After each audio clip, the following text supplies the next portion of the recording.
नमस्कार दोस्तों, witty wire Hindi में आपका स्वागत है।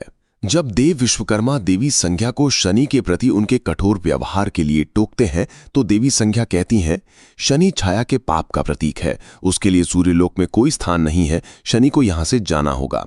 उनके शब्दों में क्रोध और घृणा स्पष्ट थी। इस पर देव विश्वकर्मा ने शांत किंतु दृढ़ स्वर में कहा, संज्ञा, तुम सूर्यदेव से आज्ञा लिए बिना तप करने गई थी। छाया को उत्पन्न तुमने किया, तुम अपनी संतान को 12 वर्ष तक किसी और को सौंप कर गई। ये सब कुछ जो हुआ वो तुम्हारी इच्छा से हुआ, इसमें शनि का क्या दोष? विश्वकर्मा ने अपना स्वर और भी कठोर करते हुए कहा, मेरा आदेश है कि तुम शनि को उसकी मां का प्यार दोगी और उसे उसकी माता का सच नहीं बताओगी। देवी संज्ञा ने यह आदेश मानने से इनकार कर दिया। तब विश्वकर्मा ने अपनी दिव्य वाणी में कहा, यदि तुमने ऐसा किया तो मैं तुम्हारा सच सूर्यदेव को बता दूंगा कि तुम 12 साल तक उनसे दूर थी और तुम्हारे स्थान पर तुम्हारी परछाई थी। तब देखता हूं कि तुम सूर्यलोक में कैसे रहती हो।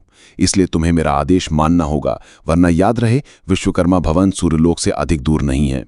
विश्वकर्मा के इन शब्दों को सुनकर देवी संज्ञा विवश हो गईं और शनिदेव को सूर्यलोक में रहने देने के लिए सहमत हो गईं। इसी दौरान महादेव देवगुरु बृहस्पति और असुर गुरु शुक्राचार्य को कैलाश बुलाते हैं।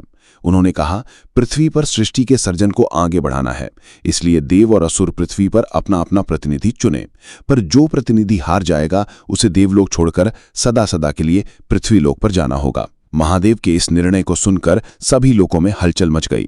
एक महायज्ञ का आयोजन किया गया जहां प्रतिनिधियों का चुनाव होना था। देवलोक में एक सभा बुलाई गई। देवराज इंद्र ने एक बार फिर से शनिदेव को फंसाने के लिए चाल चली। वो जानते थे कि असुर गुरु शुक्राचार्य असुरों की तरफ से शनिदेव को प्रतिनिधि के रूप में चुनेंगे, इसलिए उन्होंने देवताओं की तरफ से सूर्यदेव को प्रतिनिधि चुना। दैत्य गुरु शुक्राचार्य वहां आते हैं और इंद्र की चाल को समझ नहीं पाते। वो सभी के सामने शनिदेव को असुरों की ओर से अपना प्रतिनिधि चुनते हैं। इस पर सूर्यदेव क्रोध में आकर कहते हैं, शनि असुरों का प्रतिनिधि नहीं बनेगा।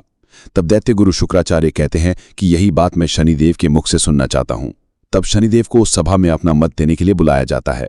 जब शनिदेव उस सभा में आने लगे तब देवी संज्ञा ने शनिदेव को हमेशा के लिए सूर्यलोक से निष्कासित करने का सोचा। वो जानती थीं कि जो प्रतिनिधि हार जाएगा उसे सदा के लिए पृथ्वीलोक पर जाना होगा, और वो ये भी जानती थीं कि शनिदेव सूर्यदेव के सामने तर्क में हार जाएंगे। इस प्रकार एक ही परिवार के 2 सदस्य पिता और पुत्र एक दूसरे के विरुद्ध खड़े हो गए। आपको क्या लगता है कि क्या शनिदेव सूर्यदेव से जीत पाएंगे? हमें कमेंट करके जरूर बताएं। ऐसी ही और रहस्यमयी कहानियों के लिए हमारे चैनल को सब्सक्राइब करें और इस वीडियो को लाइक करें। मिलते हैं अगली वीडियो में।